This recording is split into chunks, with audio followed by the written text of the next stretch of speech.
نبی پاک صلی اللہ علیہ وسلم نے ایک حدیث میں فرمایا کہ یہ جو نیند ہے نا، یہ موت کی چھوٹی بہن ہے، یہ موت کا ایک حصہ ہے۔ جس طرح انسان سو جائے تو کوئی خبر نہیں ہوتی کیا ہو رہا ہے، سو جاتا ہے نا آدمی، اسے خبر نہیں ہوتی، اوہو میں نے تو 11 بجے اٹھنا تھا، یہ تو 3 بج گئے، اب اسے خبر نہ رہی۔ تو یہ بھی ممکن ہے کہ کھلے ہی نہ، نیند ہی موت کا سبب بن جائے تو کہہ کے سو اللہم باسمک اموت و احیا، تم نے کہنا اے اللہ میں تیرے نام پر مرتا ہوں اور تیرے نام پر جیتا ہوں۔ حضور صلی اللہ علیہ وسلم نے فرمایا جس نے محبت کے ساتھ ماں باپ کا چہرہ دیکھا اللہ اسے کامل حج کا ثواب عطا کرے۔ لیکن حدیث میں جو حضور نے شرط لگائی اس شرط کا خیال رکھنا ہے، تو حضور نے فرمایا تو محبت سے چہرہ دیکھ، تیرے رسول کا وعدہ ہے رب مقبول حج کا ثواب دے گا۔ صحابی عرض کرنے لگے یا رسول اللہ صلی اللہ علیہ وسلم اگر میں 2 دفعہ دیکھوں؟ تو حضور نے فرمایا 2 حج کا ثواب۔ اس نے کہا حضور میں دن میں 3 دفعہ دیکھوں؟ تو فرمایا 3 حج کا ثواب۔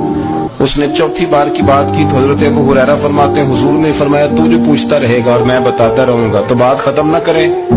حضور حکم کریں فرمایا تو 100 دفعہ دیکھ اللہ 100 حج کا ثواب عطا کرے۔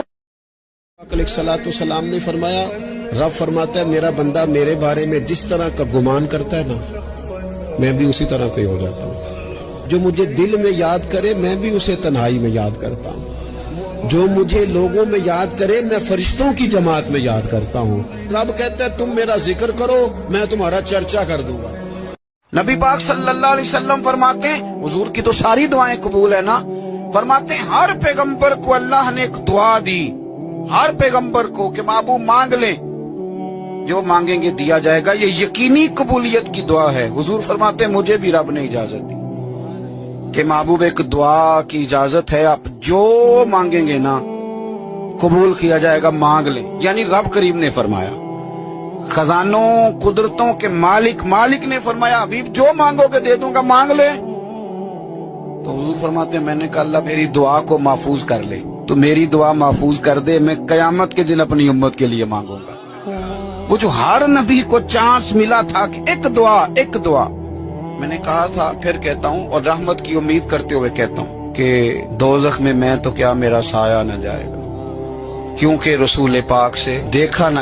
اللہ قرآن مجید میں فرماتے ہیں نماز پڑھنے آنے والے نمازی بھی کئی دفعہ برباد ہو جاتے ہیں۔ فویل للمصلی، بربادی ہے نمازیوں کے لیے، اللہ نمازی کے لیے فرمایا الذین ہم عن صلاتہم ساہون، یہ وہ لوگ ہیں جو اپنی نمازوں کو ہی بھول گئے۔ الذین ہم یراؤن، سجدہ میرے آگے کرتے ہیں دکھاتے بندوں کو ہیں۔ فویل للمصلین، ان نمازیوں کے لیے بربادی ہے۔